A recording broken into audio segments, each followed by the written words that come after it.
Ariel Helwani at the American Top Team Gym in Coconut Creek, Florida, being joined by Jorge Masvidal, who will be facing Toby Amada this coming March, a highly anticipated rematch. George, good to see you, and of course this is a big fight for you because, and I'm curious your take on it, Toby Amada got a lot of love for the way he finished you last year. What do you think about having to see yourself in that highlight over and over and over again? I mean, for me it sucks, but he deserves all the love and credit he got because I was putting open on him and he pulled it out of his butt, so I can't hate on it. I mean, it sucks that it's my face on the poster for submission of the year, but I got to live with it and just push through and keep training hard and repay the favor. I won't repay with submission of the year, but I'll definitely be like breaking jaw of the year or something like that, I never heard that one, but that sounds like an exciting award. It's a new topic I'm bringing to the MMA world. All right, well, what did you think when he was actually in the process of pulling it off? Have you ever been in that position before? I've been in that position 100 times, and that's what my problem was, that I always been there, but with wrestlers mainly, they don't really go for chokes. They're more for a styling position. So I just thought he'd get tired, and then we get into a scramble, and I'd end up, as I was picking him up, actually, I thought I was going to slam him. Then when he locked the legs, I'm like, all right, I wear him out, and then I go for a big slam. But once the choke started to apply, I was like, damn, what the going on, you know what I'm saying? And I was going to jump back, but I was like, then I'm going to leave this hand, and he can Kimura. So I was like, let me just wear him out and shake him, But Toby had other plans, so. And credit to you, you didn't tap. Did it happen so quickly, or were you just not going to?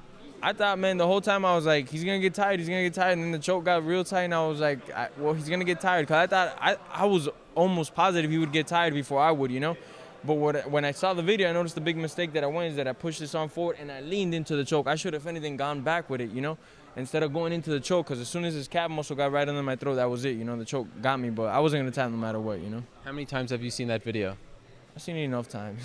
Are you done with it now, or are you still going to watch it now because the fight's coming up? I still see it, man, just for technique-wise, and let's say I don't feel like running or something one day because whatever reasons, I just pop that bad boy in and, you know what I'm saying?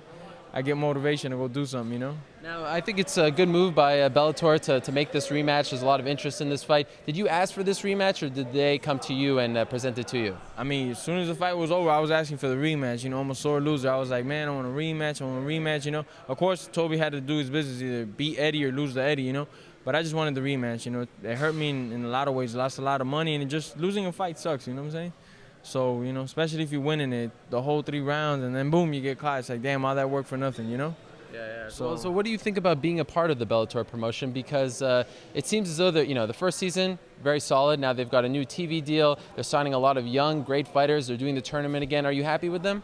I'm happy with them. I just want to stay more active, you know what I'm saying?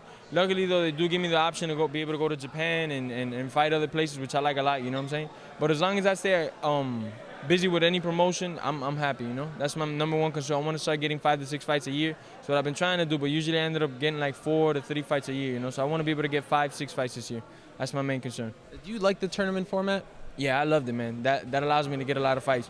The only thing that sucks for me is I cut a lot of weight, so I got to be keeping my weight down. I can't be eating, can't be doing any of that, but whatever, And they're signing some really great young fighters. Some fighters that people might not know about, but anyone in particular that they've signed that you're excited to potentially face? Excited, no. I mean, I'd only be excited if they sign like bums. That way I get to the money easy, They sign some bums off the street, but actually I saw a couple good guys. I saw that they signed the Judo Olympic guy and then another All-American wrestler. So I'm looking forward to it, A lot of good grapplers in there, and I just got to beat them in my strength, Make sure I keep the game standing and hurt them, So now that the tournament is starting in April, do you expect to be fighting for them for the rest of the year, or do you think you'll maybe go to Japan or fight for another promotion? No, actually, I think my work is cut out for me for Bellator. I'll be fighting the tournament April, May, June. Then the winner will take a break, and then fight Eddie for the title in September. So I think that would be more or less how my year would go. And then after the fight with Eddie, I'd have to see how my body's took into it. Cause I'm going to fight this February just to make sure I stay in shape, and then I'm going to do those 4 fights. So I just got to, if I have no injuries, I would love to go. If Bellator lets me, I'll go to Japan, or if not, do another fight with Eddie or whoever they put in front of me, Where are you fighting in February? Here in Miami, local show. Against who? Dead man. That's it? That's it, a dead man. From parts unknown? I don't know, not good. It's funny that you say, or interesting that you say that after you fight Eddie, you're going to see how you feel. So I'm guessing you're pretty confident heading into this tournament again, right? I'm super confident, man. I'm going to kick Toby's butt. I'm going to kick all the other guys that I don't know their names, and I'm going to kick Eddie's butt, And Then after that, I don't know what I'm gonna do. I'm a big party, that's for sure. You know, I'm gonna have a lot of money in my hand. So it's gonna be a big party, you know. Yeah, that's the great thing about Bellator. You win that tournament, you get paid pretty well. Actually, no. Really? They dropped, man. They did They me dropped wrong. the purse? They dropped the purse. Instead of 175, it's 100 grand. So it's like, you know what I'm saying? I'm kind of like, you know, it takes $75,000 away, but I'll do, man. I'll budget myself in certain things, and then the fight with Eddie, it'll be for more money. You know what I'm saying? So it'll be good for me, you know. Okay, and then for your career in general, is the ultimate goal for you to eventually fight in the UFC, maybe Strikeforce now, or are you happy with Bellator? And if Bellator continues to do well, would you be happy finishing your career with them? My ultimate goal is no diss to any organization or promotion, is just to fight the best. I mean, I would love to say I'm in the UFC or in Strikeforce or in Dreams or in Sengoku, but if the best ain't there, I mean, you know, unless I'm getting paid a ton of money, you know what I'm saying? I just want to fight the best, man, basically. You know, if there's 8 guys, if not that it is right now, but if this would be my dream scenario. If there was the top 10 guys in the world were ranked and they were under one roof, that's where I would try to be at, you know what I'm saying? So I can continuously just fight the best. And that's really ultimately my goal, you know? And I think Bellator could do that, you know? And if not, at least they allow me, though, to go to other places and fight whoever is the best. They got a couple good lightweights in Bellator right now, like Eddie and Toby and a couple other guys that they signed. But after I'm done with those guys, they'll allow me to go to Japan and fight maybe Aoki or maybe a rematch with Kitaoka or any of those guys again, you know? Who's number 1 on your list? Number 1, I have to say Penn, man. It has to be Penn, man. You know, he has a lot of solid wins over his years, man. Penn.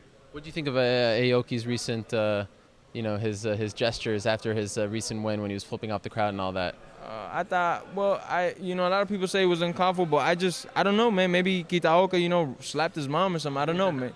I don't know, so I don't really want to judge it. I just think it sucks for Kitaoka. Not Kitaoka. What's his name? Hirota, that his arm broke, you know? Yeah. That sucks, man. I feel for him, you know. He can't fight, can't support his family, you know. It sucks for him, you know. All right, and for the people out there that, you know, are big fans of MMA, maybe new fans, talking about Kimbo Slice, this was the first street fighter, right? You were the first guy to sort of come into MMA and you know, from the streets to the sport. You sort of laugh sometimes that people don't even know that?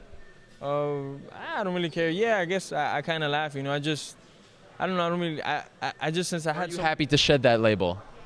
What do you mean, like? Like that, you know, that people actually now, you know, because Kimbo still has the Street Fighter label on him. There are people who don't even know that you were ever doing that kind of stuff. Are you happy that people don't associate you with that sort of genre of sport? Yeah, in a way, yeah. Because if you like a professional fighter, it's different than if you're a street fighter. You know, if you're a street fighter, almost all those dudes, they drinking, they smoking weed, they ain't doing. And then when they get beat up, they saying, well, I smoke weed, I drink, that's why I get my butt beat. If not, I'd be kicking everybody's ass. They don't train right, you know what I'm saying? So yeah, I don't want to be said I'm a street fighter, but you know, at the end of the day, that's what I started doing. So I don't really care what people say, man. Bottom line, when you labeling me, just put fighter, man. You know, that's it. That's all you got to put. I'm going to fight. I'll fight you in the street. If I can't get a fight, let's say after I beat Eddie and all these people, I can't get a fight with Penn because Dana White ain't letting them doing it, I'll catch Penn in the streets and beat his ass, dog. You know what I'm saying? One thing or another, you know what I'm saying? So, yeah, man, you can label me whatever you want, man. Anytime, anywhere, Jorge Masvidal. Basically, yeah. But I like to have a training camp, too, as well. I just don't want to be, like, getting out from the strip club or something, somebody sucker punches me either, you know? Yeah, of course. All right, well, best of luck against Toby and best of luck throughout the tournament. We're looking forward to it. Best of luck to Toby because I'm going to kill him.